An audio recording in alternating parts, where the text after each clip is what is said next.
Hey, what is up guys? Today we're going to be showing you how to build your own gaming PC from somewhat start to finish. We're going to be going over the actual building process today, not so much installing drivers or picking out parts. So assuming that you already have your parts picked out, we're just going to show you how to put them all together, because right now I'm actually building a system for myself.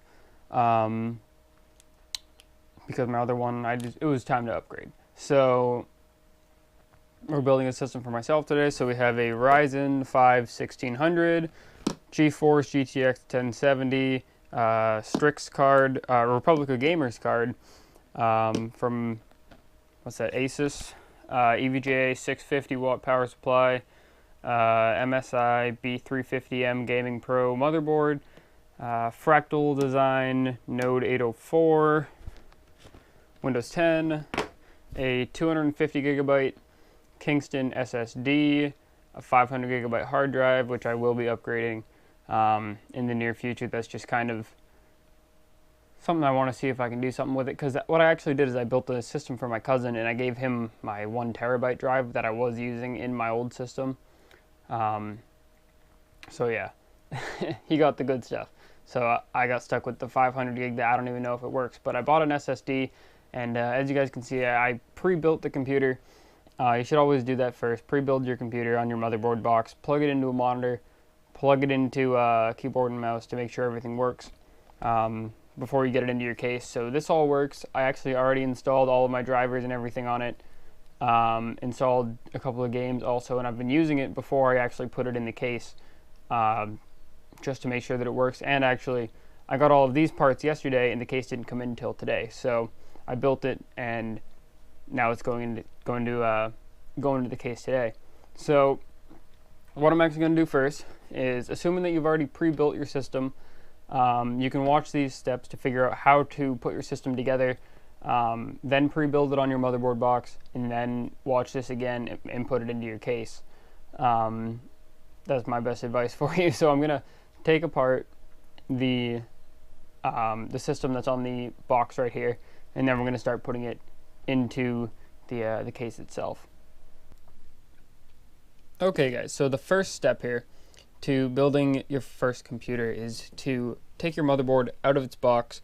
Everything other than the motherboard that was in the box you can just toss aside for now, like all of the drivers, everything like that. You're actually not going to need those discs.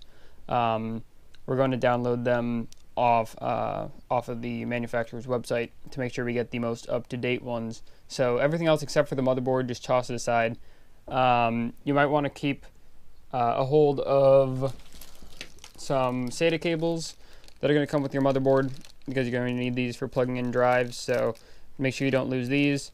But other than that, just put it right on the box, and what you're going to want to do is take your processor. Here we have a AMD Ryzen 5. On every processor you're going to have a little triangle. As you can see in the corner here, we have a little golden triangle, and you're going to want to find the triangle that is on the socket and line it up with it.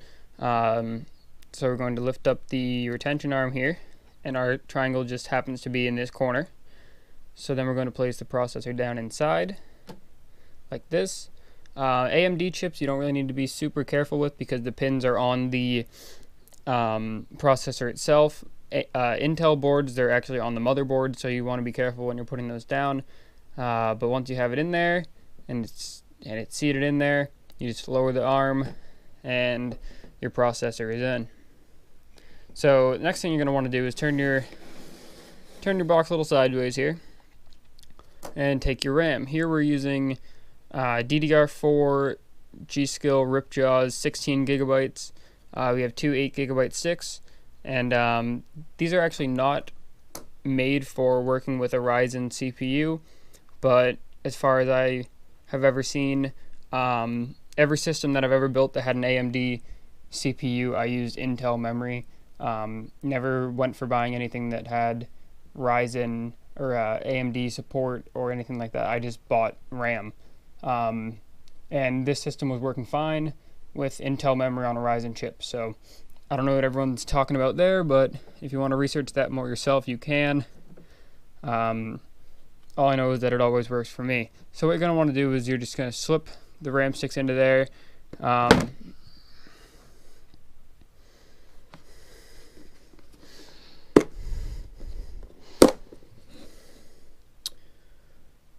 So what you're going to want to do is just take each stick, make sure that you line up the notch that is in the stick into the notch that is actually in the slot on the board. Take it, push it down, it's going to click for however many that you have. Take it and make it have a click. So some boards, now my board only has 2 slots for RAM. Some boards will have 4, some boards will have 8. Depending on how many sticks you're using in your board, if you're not occupying all of the slots, you're going to want to look at your motherboard manual and see which slots you should be putting them in. You definitely don't want to just put them in random slots. You need to make sure that they go in the slots that are color-coded and the ones that they are intending you to use. So make sure that you do that. So this next step here is something that I did not want to actually do. What we're going to be doing is putting the stock heatsink that comes with your processor onto your CPU here. So I had an aftermarket cooler. I've been using a Corsair H80i for the last 2 years, and once I took it out of my other system, I realized that the pump was starting to make noise, so the pump was failing, and I really don't want to put that back on here. You guys probably saw that in the intro to this. I had the H80i on this processor, and it was still cooling it fine, but it was starting to make noise, so I didn't want to keep running it on there. So what we're going to be doing now is installing the stock Wraith Spire cooler that comes with the Ryzen 1600 chip, and to do that, all you need to do is undo these. One thing that I like about this board is that they actually put the old style brackets, like the AM3 style brackets, on the board so that I could use the H80i or any other AM3 or AM3 Plus cooler that I would have already had. Since this new Ryzen chips, since the new Ryzen chips just came out, there's not really a lot of aftermarket coolers that are supporting it, so I really appreciate the fact that they do add these, but to install your stock cooler, you do need to remove them. So, yep.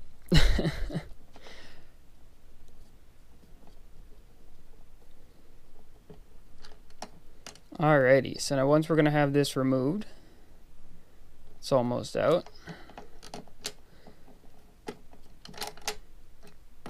Give this one a little turn. Alright, so once those are removed, you can take your stock cooler that comes with your system, or with your processor. Make sure that your fan lead is pointed upwards to go to your fan header. You're just basically going to want to... Actually, no, you have to put it this way. You have to put it... I'm actually going to put mine this way, because it actually doesn't line up with the holes if you try to go the other way. So, I'm going to put it like this. Set it down there on those screws. And once you have it down there, you can screw them down a little bit. You don't want to go super tight on these, but you want to go tight enough that it's going to be snug. And it's a good idea to go in an alternating pattern, just like if you were putting a wheel on a car or something like that, to make the thermal paste really spread itself out. So what I actually just noticed about this cooler is that these screws actually will not let you, they have a little metal ring on them, and they won't let you screw them down farther than they need to. So that's a good thing to remember, is that you can't really actually over tighten these screws. Next thing you're going to want to do is you're going to take your 4-pin CPU header and plug it right on into the 4-pin CPU header on your motherboard so that it can power the fan.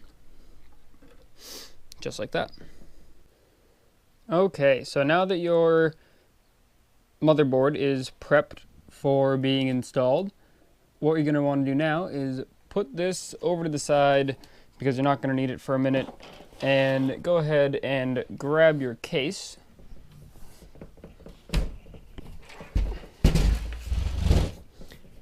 And we're going to start prepping our case. So what we have here, we're going to take our side panel off. And actually on this case, the Fractal Design Node 804, all of these panels come off. The side panel comes off, the top panel comes off, the rear panels come off. So we're going to do all of that so that we can get in here easier.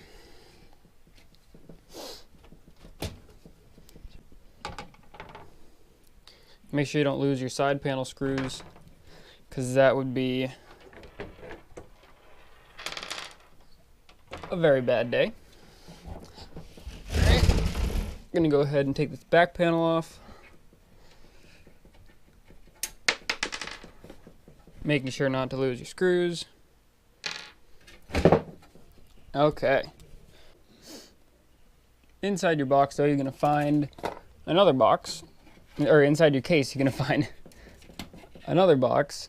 And in here, you're going to have various mounting hardware for hard drives and other stuff like that. So you can see we have a whole bunch of screws in a baggie. Rubber grommet, zip ties, whatever this is used for. Those are our rubber grommets, and a whole bunch of screws. So don't lose these, you're going to need them a little bit later on. So now the first step to really prepping your case is to go ahead, grab your power supply, and put it with obviously this side facing out. You can mount your fans up or down. I prefer to mount mine down. And then you're going to want to slide it right up to the cutout that's in your case. Like so you can screw it in. And you're going to want to use the included screws that came with your power supply to do so.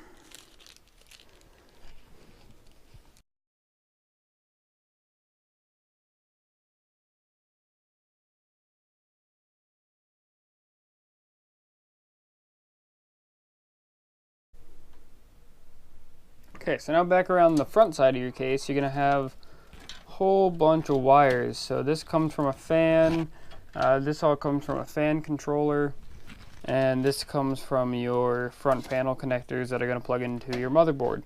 Actually, all of this is going to plug into your motherboard. But what you want to do is just undo all of these twist ties and get all of this stuff out of your way so that you can move on with putting in your motherboard without these being in your way. So now your next step is going to be to locate these. These are your motherboard standoffs, and as you can see, they already have one of them installed right here. You need to put these in or else your motherboard could short up against your case. So find out how many holes your motherboard has in it. That's going to be the ones that look like this. So there's 1, 2, 3, 4, 5, 6 on this motherboard. So I'm going to need to put a standoff in this hole, this hole, this hole, this hole, and this hole. So once all of your standoffs are installed, keep in mind some motherboards are, not motherboards, some cases are not actually going to come with standoffs because they'll already be pre-installed. So if you're looking for your standoffs, check the back of the case here. They might already be installed for you, but just make sure that it has the right amount, because you don't want to have a standoff come up at a spot like right here where there's no hole and short something.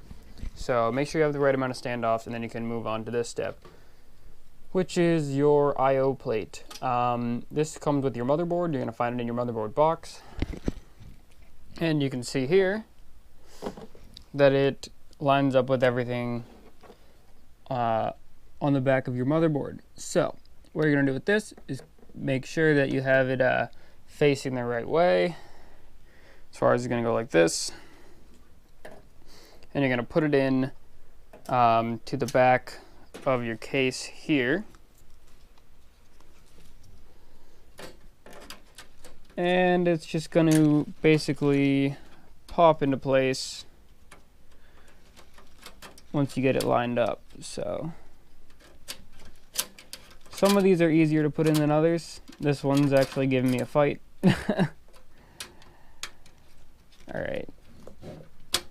Alright, there's one side, and there's the other side. So that's what it's going to look like once you get it in. It's probably, holy shit, I just got attacked by something. It's probably actually harder for me to do it because I have a band-aid on my finger, so yeah. Okay, so now that you have your I/O shield in there, what you're going to want to do is make sure that anything that you don't want to be going through this hole in the middle is not going through this hole in the middle, because your motherboard is going to come over and park itself right on top of the standoffs that you installed, or that were already installed. So you're just going to do that. You're going to line it up with the I/O shield in the back and place it in and have it be lined up with your standoffs. That way, looks like I actually missed one. Did I miss one? Alright, so I put that one in the wrong hole. That actually has to go down one. And then we'll be all set. Alright, so now that we have that fixed and it is in the right hole there, we're going to go ahead and try to put our motherboard in again. It's easiest if you angle it and then drop it down onto your standoffs. Like so. Sometimes it's hard to get everything through the I/O shield on the back.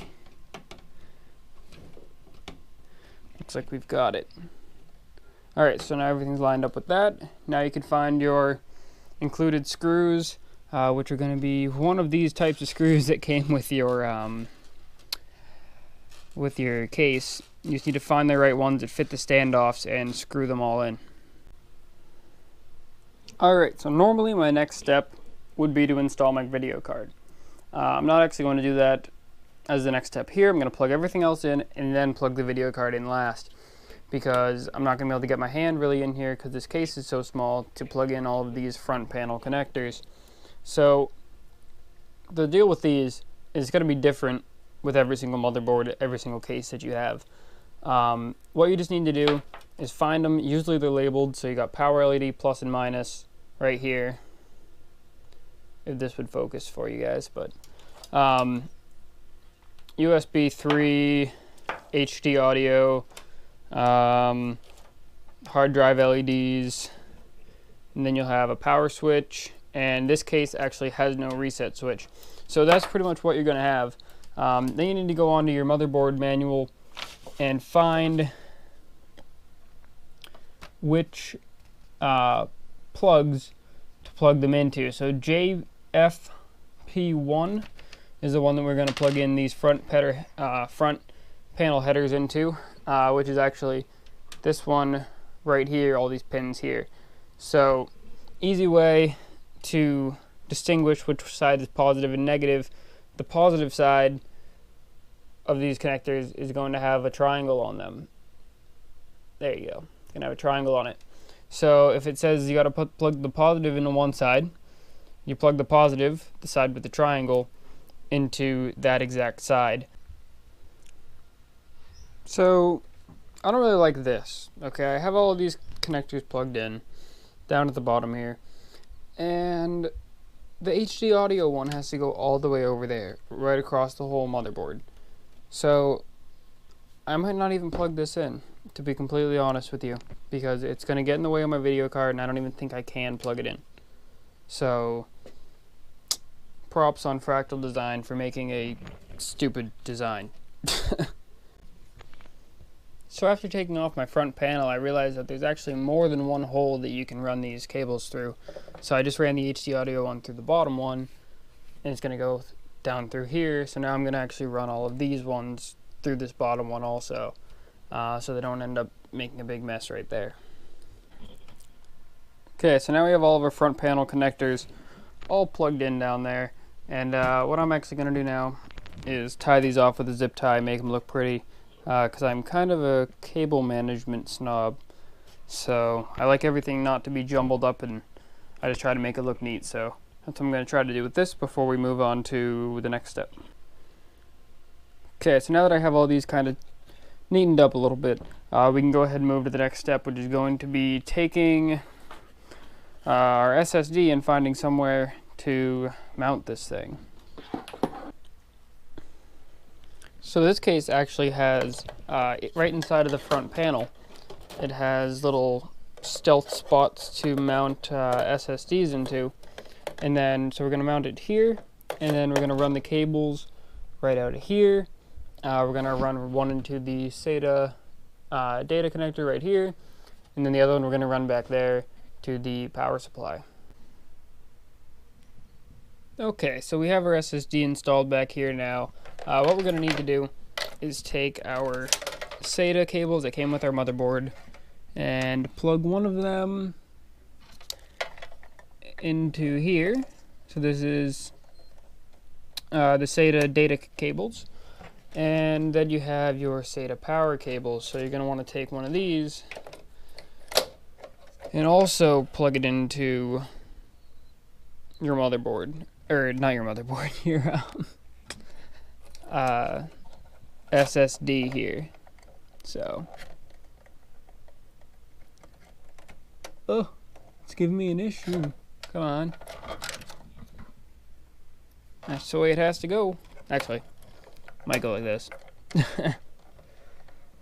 Yep.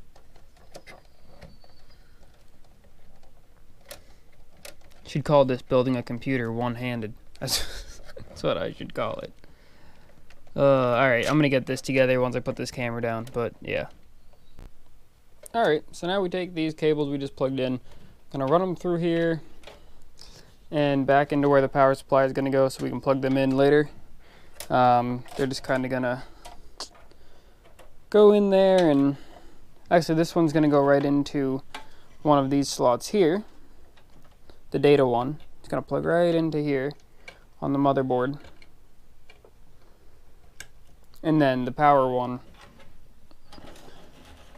get all the slack out of it, and we're going to put it back there where the power supply is going to be.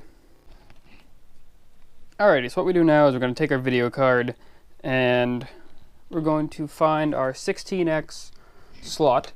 This motherboard actually only has one slot and it's 16X, but some of them will have a 4X slot, an 8X slot, and a 16X slot.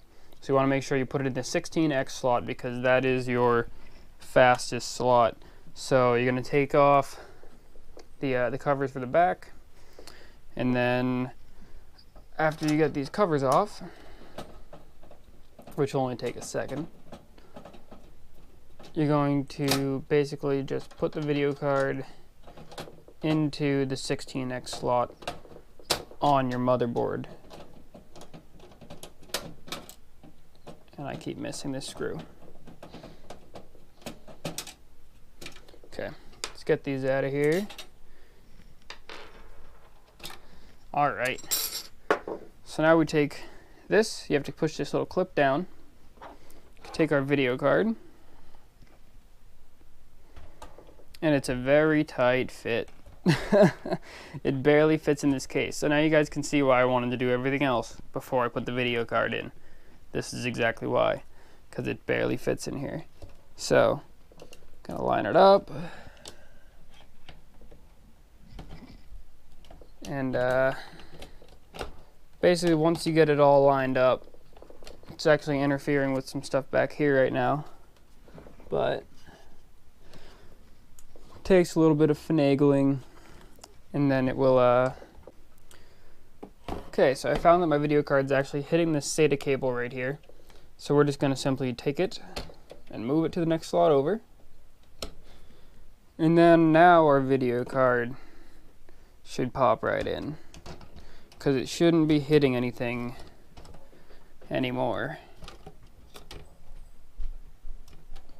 Oh, and you know what I actually did? I took out the wrong two slots. So I'm going to put the top one back in, I'm going to take this one out. Okay, so now that we have everything out of the way, it should actually slide in this time. So we're just going to line it up with the slot. And there we go. So it's all locked in there. Next thing you want to do is you're going to take these screws, or screws that came with your case, just any screws that fit in here, and put them right into those holes so your video card doesn't wobble around. Okay, so now we have a whole mess of wires that we just shoved from the back portion of the case to the front portion of the case. And we're going to start off by plugging in our 8-pin CPU header, which is going to plug right up here.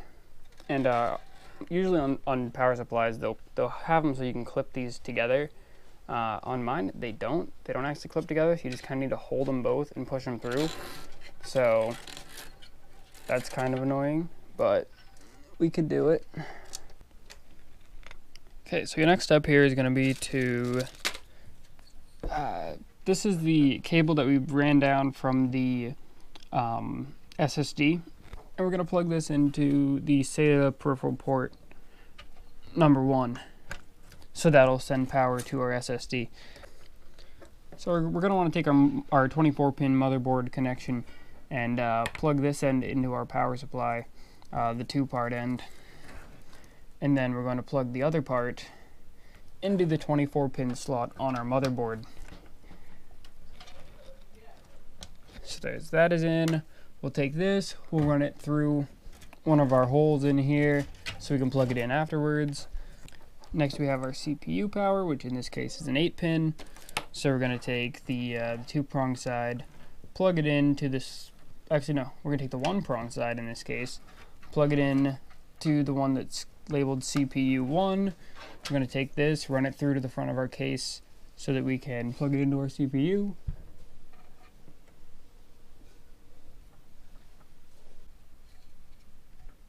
I'm actually going to take this drive bay completely out because I don't need it there, because I'm not going to be running 10 hard drives in this computer. So we're just going to go ahead and take this right out so we can actually route our CPU power the correct way where I want it to. So right through so the next one that we're gonna want to grab is our 8-pin for our video card. Let's see which side we plug in here. We're gonna plug the single one in right here into the VGA 1 port, and now this double one, the 6+1 pin, or it's a 6+2 pin. We're gonna run through to the front of our case so we can plug it into our video card. So I have an LED light strip that runs off of Molex. So what we're going to do is plug this into peripheral number 2, or peripheral number 1. We're going to plug it into because we don't have anything in there yet, and we're going to run my LED light strip off of one of these. Okay, so now we have a whole mess of wires that we just shoved from the back portion of the case to the front portion of the case. And we're going to start off by plugging in our 8-pin CPU header, which is going to plug right up here. And usually on power supplies, they'll have them so you can clip these together. On mine, they don't actually clip together, so you just kind of need to hold them both and push them through. So that's kind of annoying, but we could do it. So get those in there, and then let's see, it's kind of a pain because they don't go in together. So alrighty, that is in, and then we're going to take our 24-pin motherboard, connect that to the 24-pin motherboard, take our 8-pin GPU, and plug that into our 8-pin GPU, or however many pins your GPU has. You might have an 8-pin, you might have an 8+6 pin, so just keep that in mind. You might not have an 8-pin. So at this point, all that's really left to do is plug in system fans. So like this guy and this guy. What you're going to want to do with these is I actually have a fan controller that I'm going to power by a SATA connector.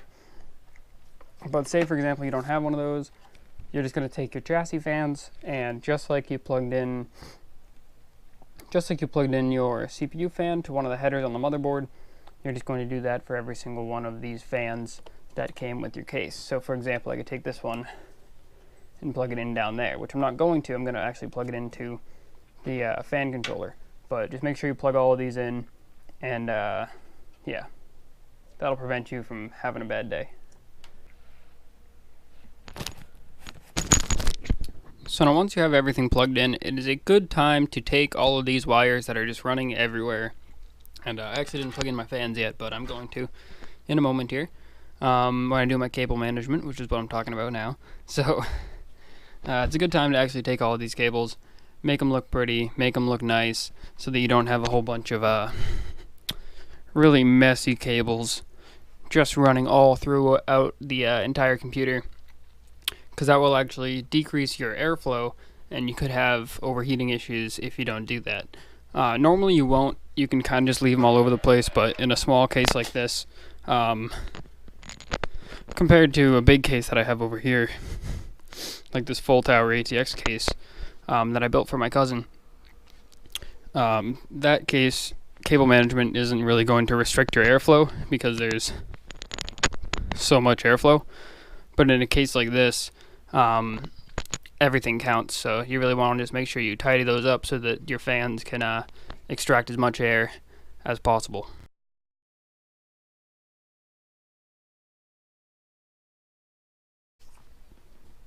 So alright, this is the scary part. The whole thing's together, and we're going to push the power button for the first time. If it doesn't turn on, don't freak out, because I'll get to that in a minute. There's some common things that first-time builders can do that will make it not turn on. So easy, simple things. You didn't break anything. So let's go ahead and do this. If I can find the button. Alrighty, here we go. Oh, didn't work. Alright, so now we're going to check some stuff. Is the power supply on? Nope. Okay, let's try it again. Ho ho ho! Check it out. We'll see if we get a display up here. So we should. We're plugged in through HDMI.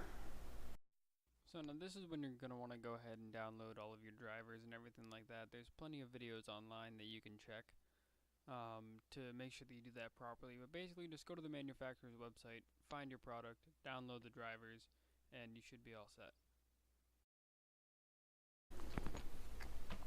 So some things that if your computer doesn't start up right away, things that you can do. If you don't press the power button, or if you press the power button and it doesn't come on, your lights don't turn on, stuff like that. First of all, like I messed up, you got to make sure your power supply switch is on. I do that all the time because I turn it off when I'm building it and I forget to turn it back on. So make sure you turn that on. Go around, make sure that everything is plugged in. Your CPU header is plugged in, your motherboard header is plugged in, your graphics card is plugged in. If you're not getting a signal on your screen but the computer is on, make sure your graphics card, if it has LEDs on it, or just make sure it's plugged in. Make sure it's plugged in fully. Make sure you're running an HDMI cable to your screen. Make sure that your hard drives are connected. Make sure all your front pedal, if you push your power button and it does nothing and your power supply is off, recheck your front panel connectors. They may be switched backwards. An easy way to check if your power button is, or if your board is dead, is to short out the two pins, the positive and negative for the power switch. So if that doesn't work, then you have an issue with your motherboard. But just make sure everything is connected.